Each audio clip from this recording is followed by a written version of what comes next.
everybody knows that there will never be a winner in this war, except, fatalities on both sides.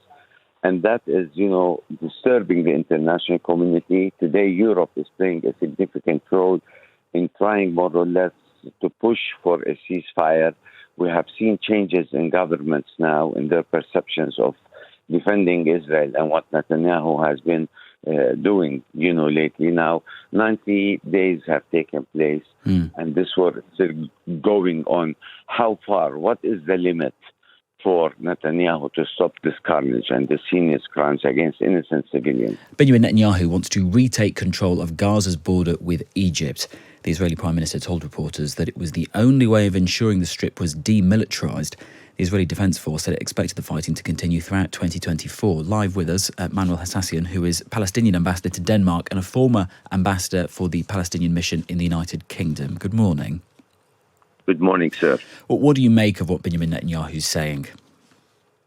I think Netanyahu is trying to buy time, and he is procrastinating the stoppage of the war because he is trying to save his neck from being indicted for crimes of bribery and what have you. He is trying basically to flex muscles now in order to prolong himself, as a hero for public opinion in Israel that rates him to be one of the worst prime ministers. The occupation again of Gaza and trying to go back to the status quo before the withdrawal from Gaza during Sharon is something that is not going to be possible because it will be so hard to control again 2.2 million Palestinians living in such a condensed place, and he thinks that, by trying to continue killing people that he is getting rid of Hamas, and Hamas is still there. I mean, this is a recipe for disaster in the future. What Netanyahu should think, basically, for the sake of Israel, is the fact that he should stop the war, go back to the negotiations with the PLO, and let's go back to the two-state solution because that's the only way out. The international community is still, with the two-state solution. Even the Americans, with all the support that they're giving to Israel, are still, trying to think of brokering a two-state solution because that's the only way out, since military options have failed dismally on both sides. The fighting has continued over New Year. We've had 100 people have been killed in Gaza in the past 24 hours, including, according to the health ministry run by Hamas there, a 3-month-old. We've had Hamas firing a barrage of rockets into Israel. How far off do you think we are from another negotiated ceasefire? Because we do know that discussions are still continuing in Qatar. A Hamas delegation was there only on Friday to discuss this a new ceasefire plan. Do you have hope that one could be agreed soon? Yes.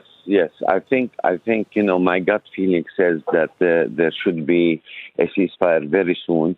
I think the Qataris are working diligently on this issue with the Egyptians.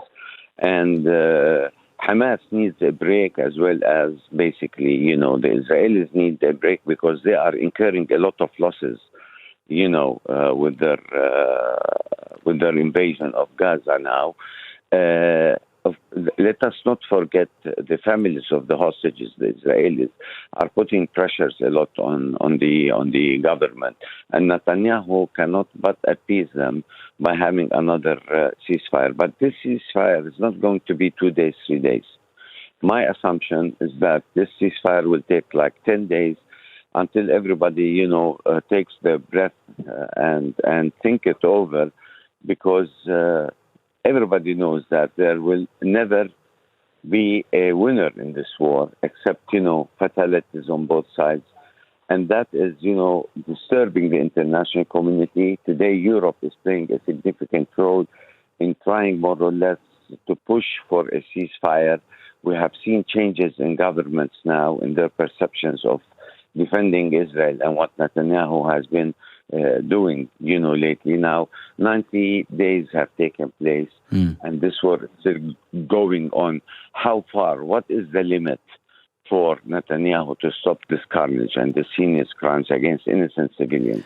And also, what is the limit for Hamas to actually release more hostages. Benjamin Netanyahu was saying in this same press conference on a different press conference on Saturday, he was saying that Hamas were giving all kinds of ultimatums that they couldn't accept about a possible new ceasefire. So they need to shift a lot further, don't they, to actually get this moving again? I totally agree with you. I think Hamas is ready to give up much more hostages than before, because also, they are in a very critical condition. As you know, people are dying every day, and the people are also feeling stressed, with what Hamas is doing. You don't consider 2.2 million people are all pro-Hamas, as Israel claims. And as Nick Haley claims that, they should be wiped out, they should be forcefully diasporized to Sinai. Everybody is tired, especially the Palestinian side that are dying, hundreds every day. So, the ceasefire that Hamas will hold has to have some meaning in return. That's why this is the only objection. But as far as releasing hostages and getting this over with, yes, Hamas wants it as much as Israel wants it. Yes.